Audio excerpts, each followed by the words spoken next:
ومن سيئات أعمالنا من يهده الله فلا مضل له ومن يضلله فلا هادي له ونشهد أن لا إله إلا الله وحده لا شريك له الحمد لله الذي الشمس والقمر بحسبان والنجم والشجر يسجدان وفضل زمانا على زمان وإنسانا على إنسان كما فضل مكانا على مكان ونشهد أن لا إله إلا الله وحده لا شريك له لا ضد له ولا ند له ولا مثال له ولا مثيل له ولا مساق له الذي أرسله الله تعالى بالحق بشيرا ونذيرا وداعيا إلى الله بإذنه وسراجا منيرا أما بعد فقد قال الله تعالى في كلامه المجيد والفرقانه الحميد أعوذ بالله من الشيطان الرجيم بسم الله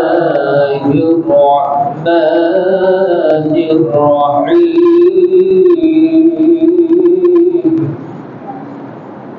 قل يا أيها الكافرون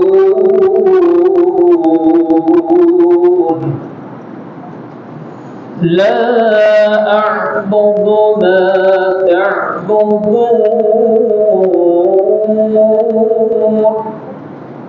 ولا أنتم عابدون ما أعبد ولا أنا عابد ما عبدتم ولا أنتم عابدون ما أعبد لكم دينكم ولي دين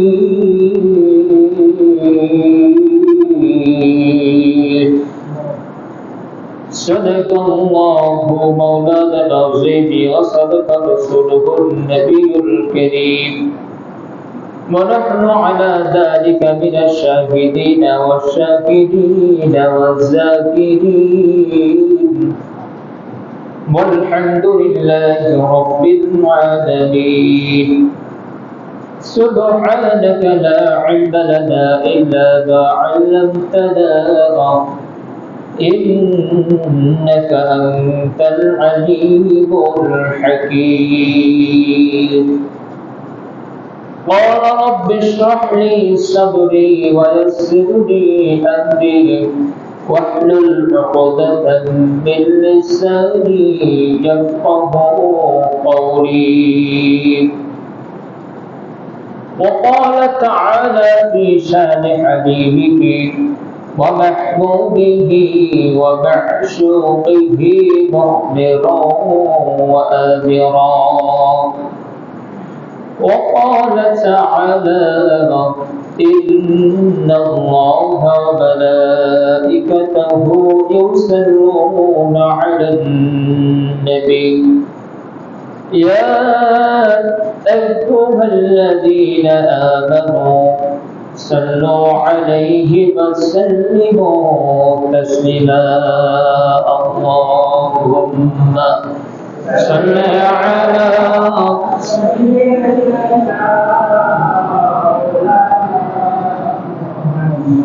وعلى آل سيدنا شفيعنا محمد نعمتي بمتي نتبتير رسالة أسوأك جبلك সঙ্গে হো যাইবে না আল্লাহুম্মা সাল্লি আলা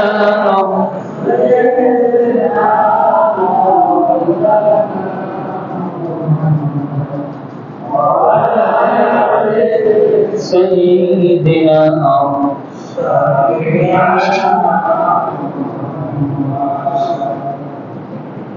بلغ العلا بكماله كشف الدجى بجماله حسنت جميع خصاله صلوا عليه وآله يمجد كفنا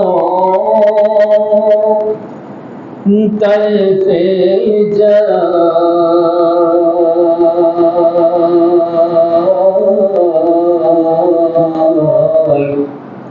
বলবো মাটিকে গিয়ে নবীজি কোন জোরে কোথায় বালাগাল উলাবি কামালিহি কাশাফাত দুজা বিজামালিহি হাসানাত জামিউ খিসালিহি সাল্লু আলাইহি وآله سلم يرفع وسلم على صدر الأمين مصطفى ما جاء إلا رحمة للعالمين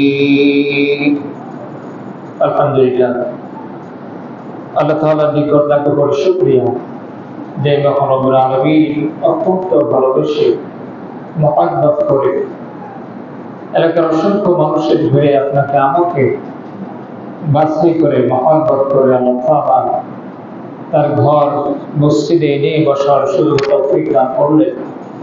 এজন্য আমরা সেই মহান মালিকের দরবারে শুকরিয়া আদায় করি বলে আলহামদুলিল্লাহ। আল্লাহ তাআলা দুনিয়ার সমস্ত কাজ থেকে বিরত রেখে পয়সা কাজ থেকে দূরে রেখে আল্লাহ তাআলা আমাদেরকে অসুস্থতা থেকে দূরে রেখে সুস্থতার মতন বড় নিয়ামত দান করেন। আল্লাহ পাকের সবথেকে বড় নিয়ামত হায়াতে তাইয়্যিবা নাযিল করেন। আল্লাহ তাআলা আমাদেরকে পৃথিবীর সর্বোৎকৃষ্ট জায়গা মসজিদ, সেই মসজিদে আল্লাহ তাআলা বসার সুযোগ দিয়েছেন বলে আলহামদুলিল্লাহ।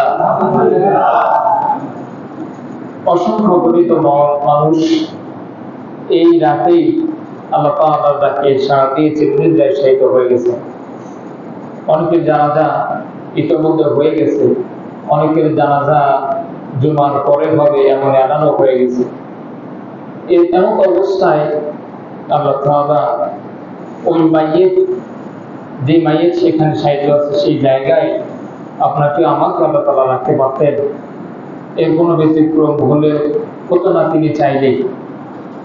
তো সেটা না করে আল্লাহ তাআলা আমাকে আপনাকে হায়াতে তাইয়্যিবা নসিব করে বাঁচিয়ে রেখেছেন। জোরে বলে আলহামদুলিল্লাহ। এক বুজুর্গ কোন এক আরেকজন বুজুর্গের কবরের পাশে দাঁড়িয়ে উনি যাচ্ছেন, তখন উনি শুনতে পেলেন যে কবর থেকে একটা গুনগুন আওয়াজ আসতেছে। উনি দাঁড়ালেন, দাঁড়িয়ে খেয়াল করলেন যে আওয়াজটা কোথেকে আসে। তখন লক্ষ্য করলেন যে একটা কবরের কাছ থেকে এরকম গুনগুন করে একটা আওয়াজ আসতেছে।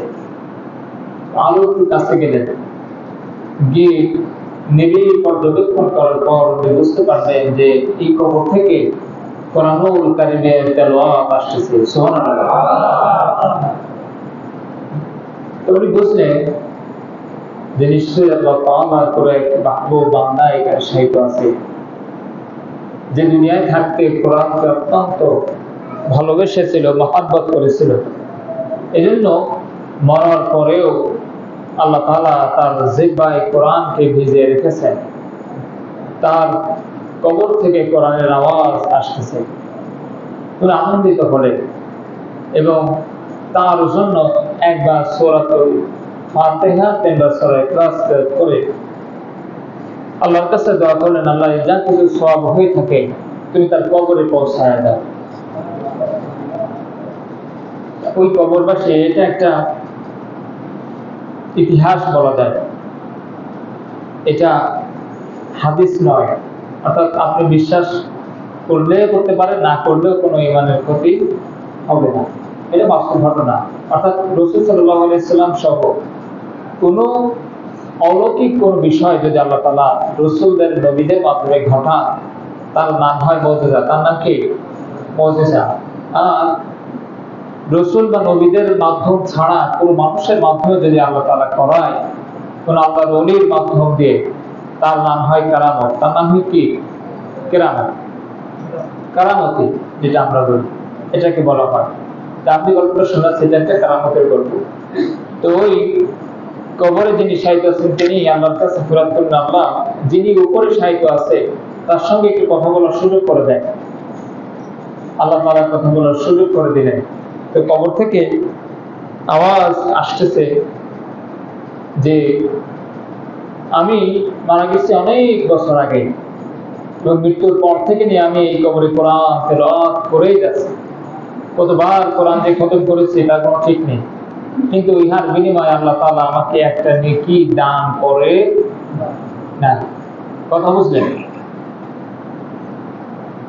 তুমি একবার সূরাতুল ফাতিহা, তিনবার সূরা ইখলাস তেলাওয়াত করার কারণে আল্লাহ তাআলা আমার উপরে সবটুকু নাযিল করেছে। কিন্তু বছরকে বছর ধরে, হাজার বছর ধরে আমি কোরআনুল কারীমকে তেলাওয়াত করি, আল্লাহ তাআলা এখানে বিনিময়ে একটা সওয়াব আমার আমলনামায় জমা করে না। উপর থেকে লোকটা জিজ্ঞাসা করলেন তার কারণটা কি? উনি বললেন, কারণটা হলো তোমার হায়াত আছে, আমার হায়াত নাই। জিন্দেগিতে যতদিন হায়াত ছিল ওই পর্যন্ত আমলনামায় লেখা হবে। যেদিন মৃত্যু নামক আজরাইল সামনে এসে যখন মৃত্যু হয়ে যাবে, তারপরে জিন্দেগি ভর যদি তুমি ইবাদত বন্দেগী করো, কোরআন তেলাওয়াত করো, জিকির আজকার করো, তওবা করো, একটা সওয়াব আল্লাহ তাআলা আর কবুল করবেন না। কথা বুঝলেন? মৃত্যু আসার আগ পর্যন্ত, অর্থাৎ মৃত্যুতে যন্ত্রণা মানুষের হয়, সেই যন্ত্রণা আসার আগ পর্যন্ত যদি আপনি খালেস দিলে তওবা করেন, আর তওবা করার যদি সুযোগ হয়, আল্লাহ তাআলা চাইলে তামাম জিন্দেগির গুনাহ এক মুহূর্তে আল্লাহ তাআলা মাফ করে দিতে পারে।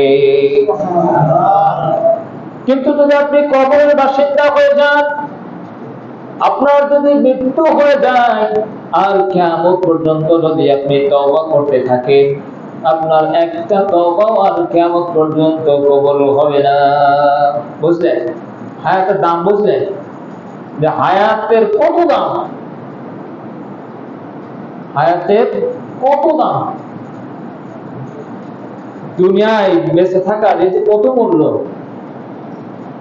অনেকে আফসোস করে মাঝে মাঝে, বিষাদগ্রস্ত হয়ে গেলে, ক্লান্ত হয়ে গেলে বলতে থাকে, এর থেকে যদি মারা যেতাম তো ভালো হতো। এটা কবুরি কথা। এটা কিসের কথা? কবুর কথা। কোন মুসলমান নিজের মৃত্যু নিজে ডেকে আনতে পারে? আত্মহত্যা করা কি মহাপাপ। আল্লাহ রাসূল, আল্লাহ তাআলা এটাকে নিষেধ করেছে। এই কথা বলা কবুরি। কারণ কি? আল্লাহ রাসূল